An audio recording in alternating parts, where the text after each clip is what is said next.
Hello students and welcome back to your own channel Sing Creations Education. I hope आप सभी को हमारी chapter wise important diagrams की ये सीरीज़ काफ़ी पसंद आ रही है. इनफैक्ट आप सभी की इसने काफ़ी हेल्प भी की होगी in your NEET exam preparation. अगर ऐसा है तो प्लीज़ इस वीडियो को ज़्यादा से ज़्यादा नीट एस्पिरेंट्स के साथ शेयर करें. अपने सभी फ्रेंड्स को बताएं जो इस समय नीट की प्रिपरेशन कर रहे हैं.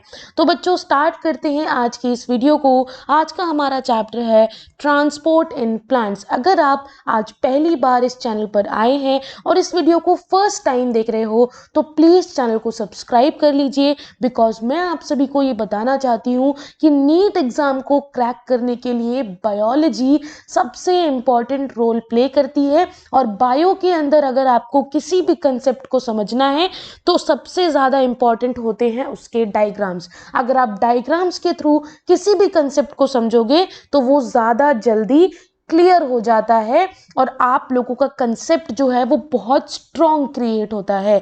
तो बच्चों इस वीडियो को शुरू करते हैं बिना किसी देरी के. अगर आपने इससे प्रीवियस वीडियोस नहीं देखी हैं, जो कि मैं ऑलरेडी प्रीवियस कई चैप्टर्स के इंपॉर्टेंट डायग्राम्स की वीडियो अपलोड कर चुकी हूँ, तो आप लोग मेरे चैनल पर जाकर इस प्लेलिस्ट को चेक कर सकते हो. डिस्क्रिप्शन बॉक्स में आपको इंपॉर्टेंट डायग्राम्स की प्लेलिस्ट की कंप्लीट लिंक जो है वो प्रोवाइड की गई है. डिस्क्रिप्शन बॉक्स में लिंक है, आप जाकर उसे क्लिक करो और इस कंप्लीट प्लेलिस्ट को देखो. एक एक important diagram with NCERT explanation आपको मिल जाएगा. तो ऐसा नहीं है कि मैं कुछ भी बाहर से पढ़ा रही हूँ. एनसीईआरटी का डायग्राम है, एनसीईआरटी की ही लाइंस हैं, एक्सप्लेनेशन है. इससे क्या होगा, आपकी एनसीईआरटी पर पकड़ बनेगी. आपको समझ में आएगा कि किसी डायग्राम को एनसीईआरटी से कैसे पढ़ते हैं. अगर आप हमें हमारे बाकी के सोशल मीडिया प्रोफाइल्स पर फॉलो नहीं करते हो तो प्लीज़ कर लीजिए. इनका लिंक भी आपको डिस्क्रिप्शन बॉक्स में मिल जाएगा. यहाँ पर आपको डेली कुछ ना कुछ important as well as informative information जो है वो आपको मिल जाती है. तो आप यहाँ पर भी हमें फॉलो ज़रूर कर सकते हैं. तो बच्चों आज का हमारा चैप्टर है ट्रांसपोर्ट इन प्लांट्स. अब प्लांट्स के अंदर कैसे ट्रांसपोर्टेशन होता है. ट्रांसपोर्टेशन किसी भी चीज़ का हो सकता है, वाटर का हो सकता है, मिनरल का हो सकता है. ये चीज़ें जो हैं किस तरह से वाटर या मिनरल प्लांट के अंदर ट्रांसपोर्ट होते हैं उसके बारे में आज हम सीखेंगे. सबसे पहला डिफ्यूजन, सबसे पहला ट्रांसपोर्टेशन है फैसिलिटेटेड डिफ्यूजन. ठीक है, देखो बहुत इंपॉर्टेंट है. जो इंपॉर्टेंट डायग्राम्स हैं या जो इंपॉर्टेंट पोर्शन है वो मैं आपको इस वीडियो के अंदर समझाने वाली हूँ. इनफैक्ट अगर कोई ऐसी चीज़ है, कोई ऐसा डायग्राम है जो आपको लगता है इस वीडियो के अंदर मिस हुआ है या फिर आप लोगों को वो नहीं आता है, तो आप नीचे कमेंट सेक्शन में कमेंट करके मुझसे बोल सकते हो कि मैम मुझे ये वाला कंसेप्ट, ये वाला डायग्राम नहीं समझ में आ रहा है, आप प्लीज़ इसे समझा दीजिए. I will try my best कि अगली वीडियो आपके लिए ही हो और आपको बेस्ट तरीके से, सबसे ईजिएस्ट वे में आपको वो चीज़ समझाई जा सके. अब देखो सबसे पहला है फैसिलिटेटेड डिफ्यूजन. फैसिलिटेटेड डिफ्यूजन काफ़ी इजी चीज़ है. बस इसके अंदर एक चीज़ का ध्यान रखना होता है कि यहाँ पर किसी भी तरीके की एनर्जी का यूज़ नहीं होता है. क्योंकि अगर एनर्जी का यूज़, यानी कि एनर्जी मीन्स एटीपी, एटीपी का अगर यूज़ होगा तो क्या हो जाएगा, वो एक एक्टिव ट्रांसपोर्ट सिस्टम बन जाएगा. ठीक है, एक्टिव ट्रांसपोर्टेशन हो जाएगा. पहली चीज़, फैसिलिटेटेड डिफ्यूजन क्या होता है. डिफ्यूजन होना, मूवमेंट होना किसी भी हाइड्रोफिलिक सब्सटेंस की along the concentration gradient. Now what is hydrophilic substance? Hydro means water और philic means loving, यानी कि पानी के लिए जो जिस पर्टिकुलर मॉलिक्यूल को पानी पसंद है, ऐसा सब्सटेंस जब किसी कंसंट्रेशन ग्रेडियंट के साथ मूव करता है. कंसंट्रेशन ग्रेडियंट का मतलब यहाँ ज़्यादा कंसंट्रेशन है, यहाँ कम है, तो क्या होगा कि ये पर्टिकुलर यहाँ पर जो मॉलिक्यूल्स की इतनी सारी कंसंट्रेशन और यहाँ कम है, तो ये कंसंट्रेशन ग्रेडियंट बन गया. यानी कि एक तरफ ज़्यादा और दूसरी तरफ कम, तो क्या करेंगे, ज़्यादा से कम की तरफ मूव हो जाएगा. आपने देखा है कभी, आप दो बॉक्सेस को आपस में कनेक्ट कर दो और जब इस बॉक्स के अंदर आप पानी भरोगे, जब पानी इस पोर्शन से ऊपर चला जाएगा, इसका मतलब यहाँ कंसंट्रेशन ज़्यादा हो गई है, तो वो पानी मूव करके उस कंसंट्रेशन में चला जाएगा जहाँ उसकी कंसंट्रेशन लो है, जहाँ उसकी मात्रा लो है. ठीक है, इसे कहते हैं कंसंट्रेशन ग्रेडियंट का बनना। तो ये मूवमेंट होती है through the fixed membrane transport protein, बिना किसी एनर्जी की इन्वॉल्वमेंट के। इसको हम कहते हैं फैसिलिटेटेड डिफ्यूजन। ठीक है, यानी कि ये किसके थ्रू मूव कर रहे हैं, जब कोई एनर्जी ही नहीं लग रही है, ये मूव कर रहे हैं ज्यादा, देखो यहां पर कंसंट्रेशन ज्यादा है और यहां पर कम, तो ज्यादा से कम की तरफ मूव करते हैं, समझे। अगला है the diffusion of any substance.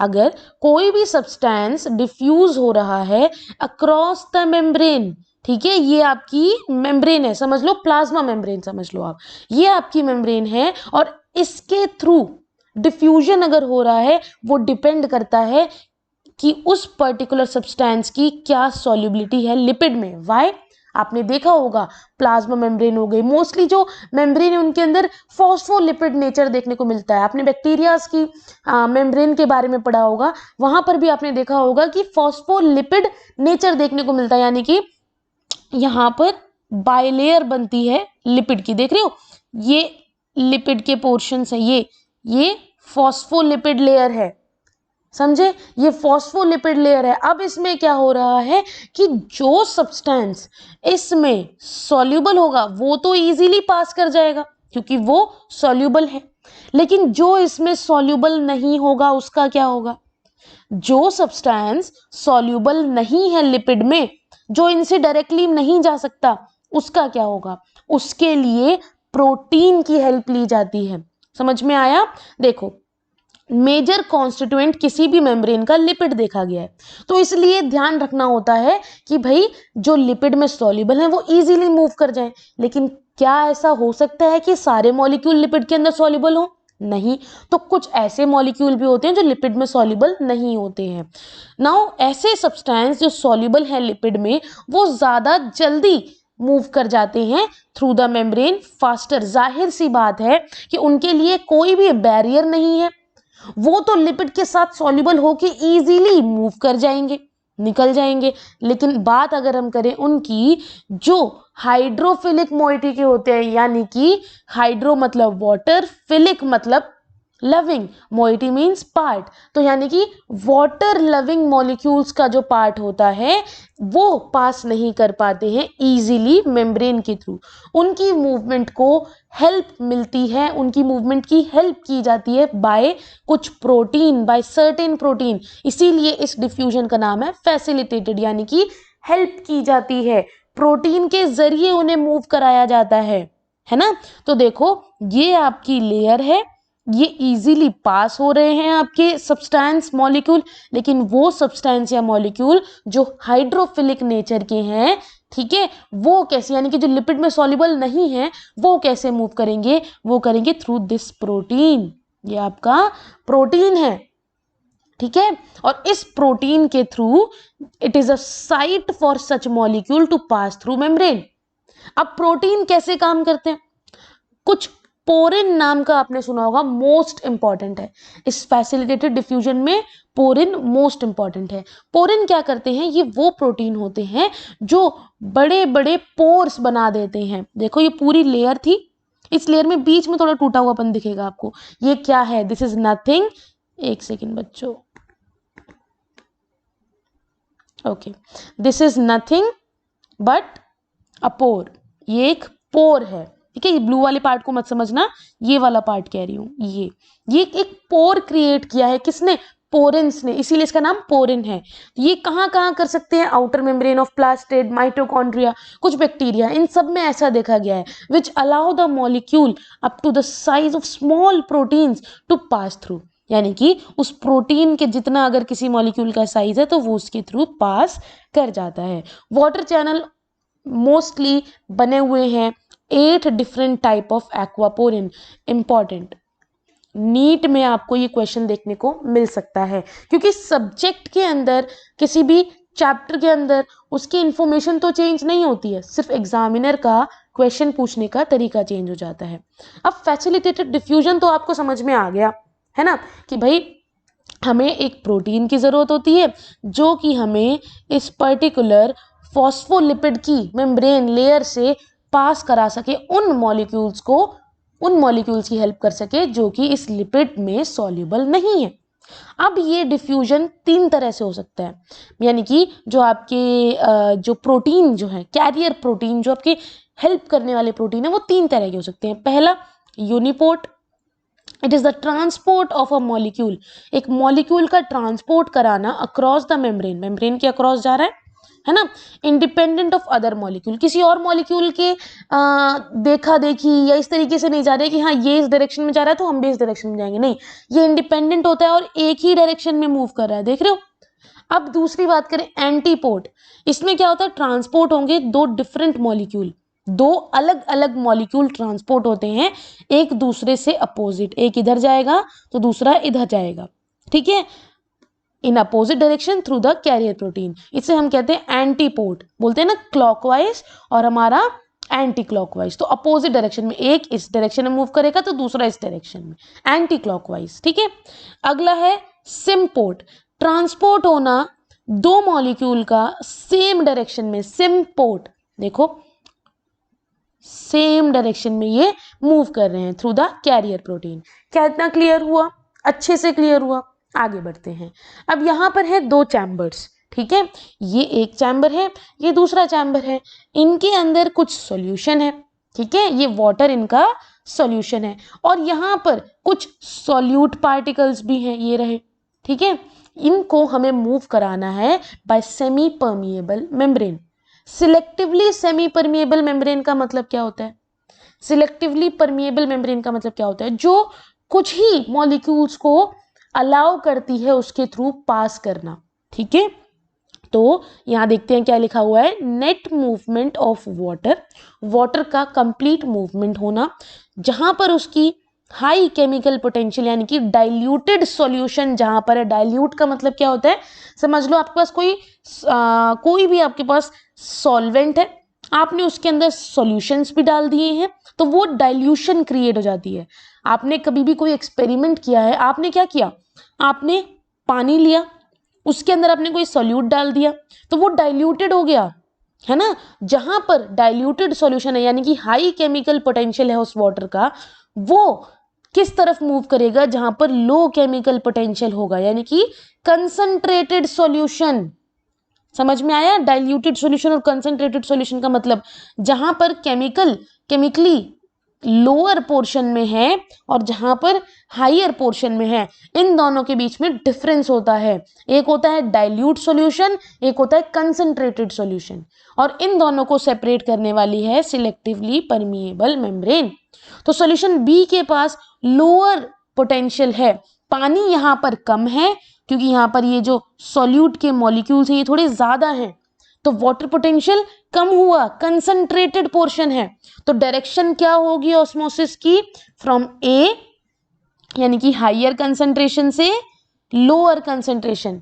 समझ में आया, आपको पता है ऑस्मोसिस क्या होता है, ऑस्मोसिस का मतलब होता है मूवमेंट होना किसी भी वाटर की, ठीक है, या फिर आप समझ के चलो वाटर की ही मूवमेंट होना फ्रॉम जहां पर वाटर ज्यादा है, ठीक है, एक सेकेंड, जहां पर वाटर ज्यादा है, यहां पर वाटर ज्यादा है, यहां पर वाटर कम है ना, तो वाटर का movement from higher concentration to lower concentration through a semi permeable membrane is known as osmosis. समझे, ऑस्मोसिस का मतलब समझ में आया। तो सॉल्यूशन ए के पास हायर सॉल्यूट पोटेंशियल है, सॉल्यूशन बी के पास लोअर वाटर पोटेंशियल है, तो क्या होगा, हायर पोटेंशियल से लोअर पोटेंशियल की तरफ, जहां पानी ज्यादा बढ़ जाता है, पानी कम कंसंट्रेशन वाली जगह पर आना शुरू हो जाता है। अब एक चीज और, इस पर्टिकुलर कंसेप्ट को एक्सप्लेन करने के लिए एक एक्सपेरिमेंट भी कर सकते हैं हम, जो कि गिवन भी है, उसे कहते हैं थिसल फनल एक्सपेरिमेंट, ठीक है।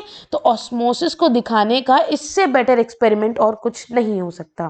तो थिसल फनल एक्सपेरिमेंट क्या है, क्या करते हैं, ये एक फनल है, ठीक है, ये आपको दिख रहा है फनल है, इसको क्या किया है, सुक्रोज के सॉल्यूशन से भर दिया, क्या किया है, सुक्रोज के सॉल्यूशन से भर दिया, है ना। उसके बाद ये आसपास आपको क्या दिख रहा है, दिस इज वाटर, मेंशन किया है, ये सुक्रोज सॉल्यूशन है, और ये यहां पर इनके आसपास लगी हुई है एक मेम्ब्रेन, ठीक है, सेलोफोन की जो मेम्ब्रेन होती है वो लगी हुई है। अब ए वाले पोर्शन के अंदर अगर हम देखें, देखो एक थिसल फनल लिया, उसके अंदर आपने फिल कर दिया सुक्रोज सॉल्यूशन, उसको आपने इन्वर्टेड रख दिया, उल्टा रख दिया किसमें, बीकर में। एक सेकेंड बच्चों, इसको आपने किस में रख दिया, इसको आपने एक बीकर के अंदर रख दिया जिसमें ऑलरेडी क्या है, वाटर है। अब क्या होगा, ए कंडीशन में देखो, water will diffuse across the membrane and raise the level of solution in the funnel. Water यहां ज्यादा है और यहां पर सुक्रोज सॉल्यूशन है ना, तो यहां पर पानी कम होगा, तो पानी क्या करेगा, अपनी हायर कंसंट्रेशन से जहां वो कम है ना वहां मूव करना स्टार्ट कर देगा। ठीक है, अब क्या होगा, सेकंड वाले फिगर में देखो, प्रेशर को आप अप्लाई करोगे as shown to stop the water movement. अब इतना भी पानी नहीं जाना चाहिए ना कि भाई उसके अंदर पूरा पानी भर जाए, जो हमारा सुक्रोज का सॉल्यूशन है उसकी कंसंट्रेशन में डिफरेंस आ जाए। तो हम क्या करते हैं, एक प्रेशर अप्लाई करते हैं ताकि वाटर की मूवमेंट अंदर आना बंद हो जाए, and this pressure is known as osmotic pressure. समझे, इसे हम कहेंगे ऑस्मोटिक प्रेशर। और ऑस्मोसिस को आपने समझा कि जब हायर कंसंट्रेशन से लोअर कंसंट्रेशन में वाटर मूव करता है उसे हम कहते हैं ऑस्मोसिस। ठीक है, आया समझ में, आया समझ में। तो level of sugar solution will increase, यहां पर इंक्रीज हो गया क्योंकि इसके अंदर पानी ऐड हो चुका है। क्लियर, आगे बढ़े। Stages of plasmolysis. What is plasmolysis, plasmolysis क्या होता है। प्लाज्मोलिसिस समझने से पहले आपको एक चीज समझनी होगी, वो है तीन टाइप के वाटर, तीन टाइप के सॉल्यूशंस। एक होता है आइसोटोनिक, एक होता है हाइपरटोनिक, एक होता है हाइपोटोनिक। इन सब का मतलब क्या है, जब एक्सटर्नल सॉल्यूशन यानी कि ये बाहर वाला एरिया, ये और अंदर का एरिया, बाहर वाला एरिया और अंदर का एरिया दोनों में वाटर का कंसंट्रेशन सिमिलर है, इक्वल है, उसे कहते हैं आइसोटोनिक। समझे। दूसरा, अगर बाहर का जो सॉल्यूशन है वो ज्यादा डाइल्यूट है, ठीक है, वो कैसा है, ज्यादा डाइल्यूट कंसंट्रेशन में है, हमने डाइल्यूट के बारे में पढ़ा था ना, हायर केमिकल पोटेंशियल है। समझ में आया, यहां पर यानी कि सॉल्यूट कम है, पानी ज्यादा है, डाइल्यूट सॉल्यूशन। तो जब पानी ज्यादा हो जाए, पानी ज्यादा हो जाए और क्या हो जाएगा, अंदर की कंसंट्रेशन, सेल के अंदर की कंसंट्रेशन क्या हो जाएगी, कम हो जाएगी, वहां पानी कम हो जाएगा, उसे हम कहते हैं हाइपोटोनिक सॉल्यूशन। यानी कि बाहर के अंदर, बाहर वाला एरिया, सेल के बाहर, वहां पर पानी ज्यादा हो जाएगा, डाइल्यूट कंसंट्रेशन हो जाएगी, सॉल्यूट उसमें कम होंगे, है ना। तो तब क्या होगा, पानी अंदर की तरफ मूव करेगा, उसे कहते हैं हाइपोटोनिक सॉल्यूशन। क्लियर। और हाइपरटोनिक क्या होता है बच्चों, व्हाट इज हाइपरटोनिक, जब किसी भी पानी में ज्यादा सॉल्यूट आ जाते हैं, मोर solute less water, that is hypertonic solution. Clear. ऐसे टाइम पर क्या होता है, यहां पर आपने देखा ना, ज्यादा सॉल्यूट और कम पानी, this is what, hypertonic solution. ऐसे में क्या होता है, ऑस्मोटिक प्रेशर बढ़ जाता है। क्लियर, आया समझ में। अब हम समझते हैं प्लाज्मोलिसिस क्या होता है और इसके तीन स्टेज क्या होते हैं। देखो ए, बी और सी, तीन आपको यहाँ पर फिगर देखने को मिल रहे हैं, आप डायग्राम के थ्रू समझना। ये रिप्रेजेंट करते हैं कि किसी भी लिविंग सेल का क्या बिहेवियर होता है जब उसे आप अलग अलग कंसंट्रेशन के सॉल्यूशन में रख देते हो। पानी अलग अलग मात्रा में उसमें आपने उस सेल को अगर रखोगे तो क्या होता है, पहला है सेल का प्लाज्मोलिसिस हो जाएगा, plasmolysed cell. What do you mean by plasmolysed cell. Plasmolysis तब होता है जब वाटर मूव करता है out of the cell and the cell membrane of the plant cell, और वो फिर श्रिंक हो जाएगा फ्रॉम इट्स सेल वॉल। देखो ये आपका सेल है, ठीक है, बाहर कंसंट्रेशन ज्यादा है, मैंने क्या बताया था, जब हाइपरटोनिक सॉल्यूशन होता है, ठीक है, जब हाइपरटोनिक सॉल्यूशन होता है इसका मतलब ज्यादा सॉल्यूट हो गए, ज्यादा सॉल्यूट हो गए, और पानी जो है पानी जो है वो कम हो गया, तो यानी कि यहाँ पानी कम है बाहर एरिया में और अंदर पानी ज्यादा है। तो क्या बताया था आपको ऑस्मोसिस में, बाहर से अंदर कब आएगा, जब बाहर कंसंट्रेशन ज्यादा होगी। बिल्कुल सिंपल फंडा, हाइयर कंसंट्रेशन से लोअर कंसंट्रेशन में मूव करेगा। आया समझ में? ये आपका सेल है, ये प्रोटोप्लास्ट ग्रीन वाला और व्हाइट वाला आपकी स्पेसिस, यहां पर पानी भरता है। अब क्या होगा, सोल्यूट आपके प्रेजेंट है यहाँ पर, अब क्या होगा, हाइपरटोनिक सॉल्यूशन है, सोल्यूट ज्यादा बढ़ रहे हैं, ठीक है, एक तरीके से आई मीन सॉल्यूट जो है वो यहाँ पर प्रेजेंट तो है, लेकिन वाटर की कंसंट्रेशन सेल के अंदर ज्यादा हो गई है। जब वाटर की कंसंट्रेशन सेल के अंदर ज्यादा होगी तो बाहर ऑब्वियस है कि वाटर की कंसंट्रेशन कम है, तो पानी कहाँ मूव करेगा, अंदर से बाहर, क्योंकि वो हमेशा ज्यादा से कम की तरफ मूव करता है। This is plasmolysed cell. और जब पानी किसी चीज में से निकलता है, किसी भी सेल में से पानी निकाल दो तो क्या हो जाएगा, श्रिंक हो जाएगा, सिकुड़ जाएगा। दूसरा फ्लैसिड, फ्लैसिड का मतलब सिंपल आइसोटोनिक सॉल्यूशन, पानी बाहर भी उतना ही है जितना अंदर है सेल के, ठीक है, तो H2O ना बाहर जाता है ना अंदर आता है, इसलिए इक्वल साइंस है।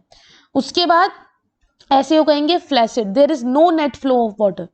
तीसरा है टर्गर प्रेशर की वजह से, टर्जिड सेल का मतलब क्या हो जाएगा, what do you mean by turgid cell, बताओ बच्चों।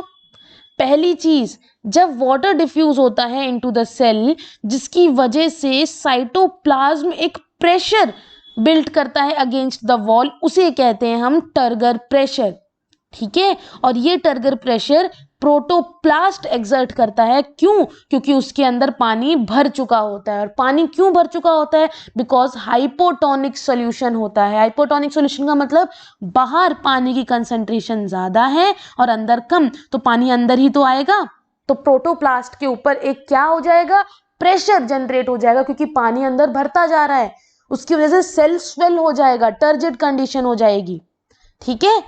आई बात समझ में, सेल स्वेल हो जाएगा, टर्जिड कंडीशन हो जाएगी, और क्या हो जाएगा, और क्या हो जाएगा, टर्गर प्रेशर जनरेट होगा, endosmosis occurs and cell become turgid, यानी कि स्वेल हो जाएगा।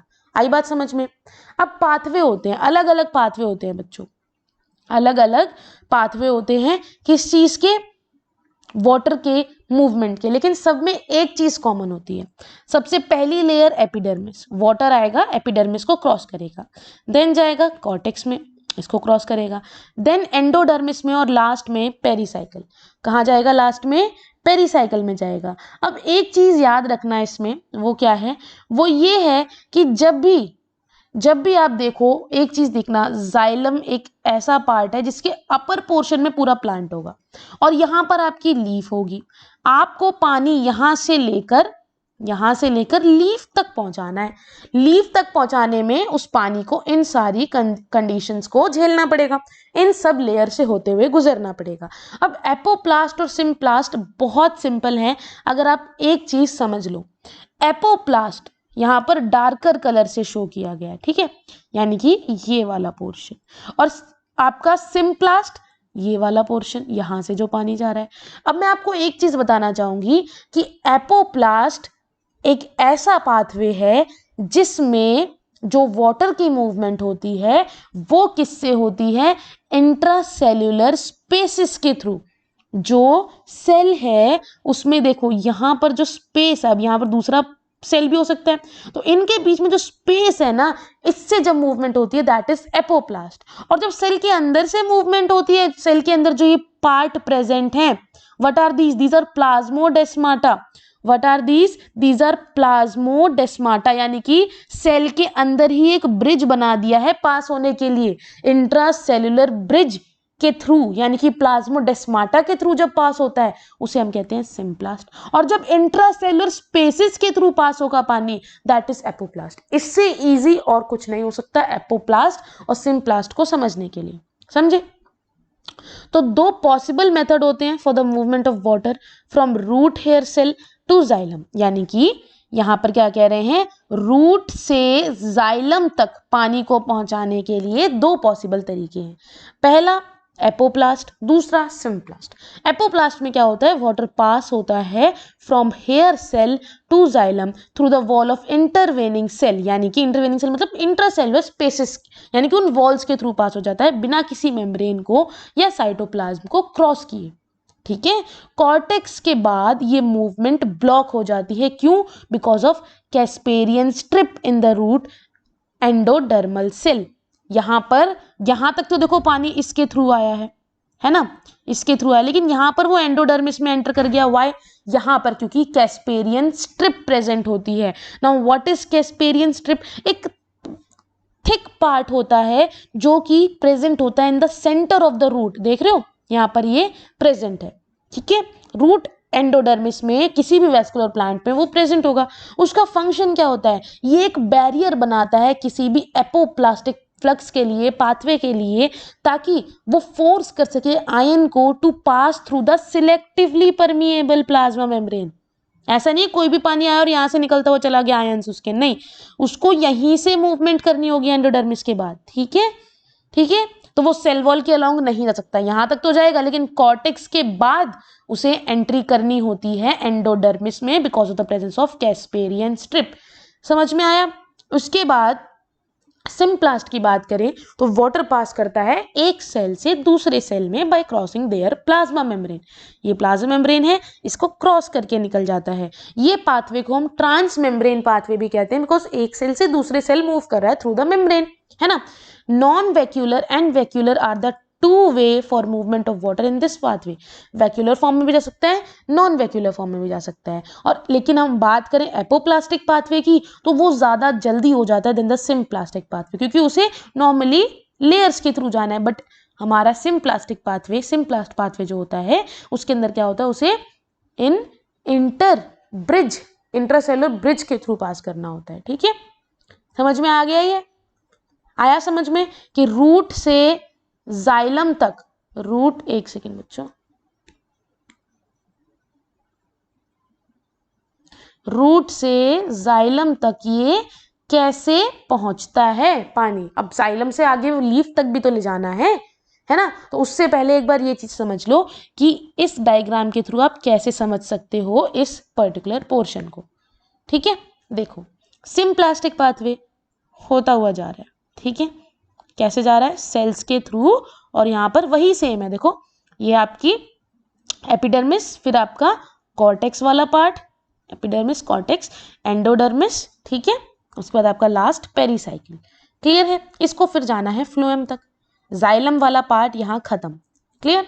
तो एपोप्लास्टिक को देखो, ये जो बीच में आपको ये वाले जो लेयर दिख रही है ना, ये लेयर्स, इनके थ्रू आपका एपोप्लास्टिक पाथवे इंट्रासेलुलर स्पेसिस के थ्रू पहुंच जाएगा कॉर्टेक्स तक। अब कॉर्टेक्स के बाद उसे क्या करना पड़ता है? देखो आप यहां पर देखो, ब्लू वाला पार्ट आगे डिसकंटिन्यू हो रखा है। एक सेकेंड बच्चों, ब्लू वाला पार्ट यहां पर डिसकंटिन्यू रखा है। क्यों? Why it is discontinued? Because इसके बाद इसे कैस्पेरियन स्ट्रिप, यहां पर ये रही, ये रोक लेती है। ठीक है, और ये एंडोडर्मिस में एंटर कर जाता है ताकि सिलेक्टिवली परमिएबल मेम्ब्रेन के थ्रू ये पास कर सके। ठीक है, तो ये चीज आप मेरे को बोलने की जरूरत नहीं है, आई होप आपको डायग्राम के थ्रू समझ में आ गई होगी। अगली हम बात करते हैं जो मैं प्रीवियस चैप्टर में भी कर चुकी हूँ कि स्टोमेटल अपर्चर क्या होता है, उसके साथ गार्ड सेल कैसे होते हैं। सिंपल है, जैसे ही वाटर वेपर का लॉस होता है ट्रांसपिरेशन में, एक्सचेंज होना ऑक्सीजन और कार्बन डाइऑक्साइड का लीफ में, वो भी शुरू हो जाता है स्टोमेटा के पोर के थ्रू। ठीक है, स्टोमेटल अपर्चर दो गार्ड सेल के अंदर होते हैं। ये रहा आपका स्टोमेटल अपर्चर और यहाँ पर है गार्ड सेल। इनर वॉल जो होती है गार्ड सेल की, यानी कि इनर वॉल, ये वाली जो वॉल है वो थोड़ी थिक होती है, इलास्टिसिटी होती है, जबकि आउटर वॉल जो होती है वो थिन होती है और नॉन इलास्टिक होती है। दूसरा, ये हेल्प करते हैं इन स्टोमेटल ओपनिंग, ताकि स्टोमेटा ओपन हो सके, है ना। और ये ओपनिंग क्यों होती है? It is helped by the orientation of microfibril, क्योंकि यहाँ पर कुछ माइक्रोफाइब्रिल प्रेजेंट हैं जो इस ओपनिंग में हेल्प करते हैं। Cellulose microfibrils are also oriented radially, इस तरीके से। ठीक है, लॉन्गिट्यूडनली नहीं होते, इस तरीके से नहीं होते हैं, रेडियली प्लेस्ड होते हैं ताकि स्टोमेटा का जो पोर है वो इजीली ओपन हो सके। गार्ड सेल सराउंडेड होते हैं by two subsidiary cells. Clear? ये चीज मैंने आपको पहले भी बताई है। अब अगला है वाटर कैसे मूव करता है लीफ में। जैसे आपने देखा कि वाटर कैसे रूट्स के थ्रू होता हुआ आगे ट्रांसफर हो रहा है, वैसे ही आप देखोगे एक ऐसा फिगर जिसमें आपको एक्सप्लेनेशन मिलेगा of water movement in leaf. पहला, इवेपोरेशन होता है फ्रॉम लीफ, जिसकी वजह से प्रेशर ग्रेडियंट बन जाता है between the outside air and the air spaces of leaf. समझे? देखो यहां पर डिफ्यूजन इनटू सराउंडिंग एयर, यहां पर ये एयर के थ्रू बता रहे हैं कि भाई आउटसाइड एयर और इनसाइड जो स्पेसेस है ना, ये स्पेस, इन सब के अंदर जो एयर भरी हुई है उसके बीच में एक प्रेशर ग्रेडियंट बन जाता है। ठीक है, जैसे कंसेंट्रेशन ग्रेडियंट था वैसे ही प्रेशर ग्रेडियंट है। जहां प्रेशर ज्यादा होगा यहां प्रेशर कम होगा, this is known as pressure gradient बन जाना। वैसे ही जब कंसंट्रेशन यानी कि मात्रा ज्यादा होती है और कहीं कम होती है तो वो बन जाता है कंसंट्रेशन ग्रेडियंट। ये ग्रेडियंट ट्रांसमिट होता है इनटू ग्रीन फोटोसिंथेटिक सेल। ठीक है, किसमें ट्रांसपोर्ट होता है? Into the green photosynthetic cell and on water filled xylem. एक सेकेंड बच्चों, and on water filled xylem in a leaf vein. जैसे जैसे वाटर इवेपोरेट होता है स्टोमेटा के थ्रू, क्योंकि एक थिन फिल्म होती है वाटर की over the cell, it results in pulling of water molecule by molecule into the leaf from xylem. Water diffuse into the air due to the lower concentration of water vapour into the atmosphere. ठीक है, इस चीज को अगर आप एक pressure flow hypothesis के through समझो तो वो थोड़ा ज्यादा इजी होगा, जो कि है फूड ट्रांसलोकेशन में। आपको समझ में आ रहा होगा ये एक ऐसा मैकेनिज्म है ट्रांसलोकेशन का जिसके थ्रू फूड को ट्रांसलोकेट एक जगह से दूसरी जगह पहुंचाया जाता है। प्रेशर फ्लो हाइपोथेसिस या फिर आप कह सकते हो मास फ्लो हाइपोथेसिस एक ऐसा मैकेनिज्म है जिसमें हम क्या देखते हैं कि ट्रांसलोकेशन यानी कि एक जगह से दूसरी जगह जाना होता है। किसका? शुगर का। एक सेकेंड बच्चों, शुगर का from source to sink. What is source and what is sink? Source जहां पर शुगर बनती है और सिंक वो पर्टिकुलर पार्ट होता है जहां पर एक तरीके से उस चीज को पहुंचाना है, उस शुगर को पहुंचाना है जहां पर उसे यूटिलाइज किया जाएगा। ठीक है, तो ऑस्मोटिक प्रेशर हाइपरटोनिक कंडीशन होने की वजह से बढ़ जाएगा और water comes in from xylem to phloem. ये है जाइलम वाला पार्ट और ये फ्लोएम वाला पार्ट। यहां से यहां कैसे पहुंचाऊं मैं पानी को या फूड को या किसी भी चीज को? हम यहां पर फूड की बात करेंगे। तो पहली चीज तो ये जान लो कि sugar is moved in the form of sucrose. Sugar sucrose के फॉर्म में जाती है। समझ में आया? कहां जाती है? कंपेनियन सेल में चली जाएगी। ठीक है, हमारे प्लांट ने, लीफ ने ग्लूकोज बनाया, ग्लूकोज से वो सुक्रोज में कन्वर्ट हुई। उसके बाद वहां पर एनर्जी का यूज करके एक एक्टिव प्रोसेस है।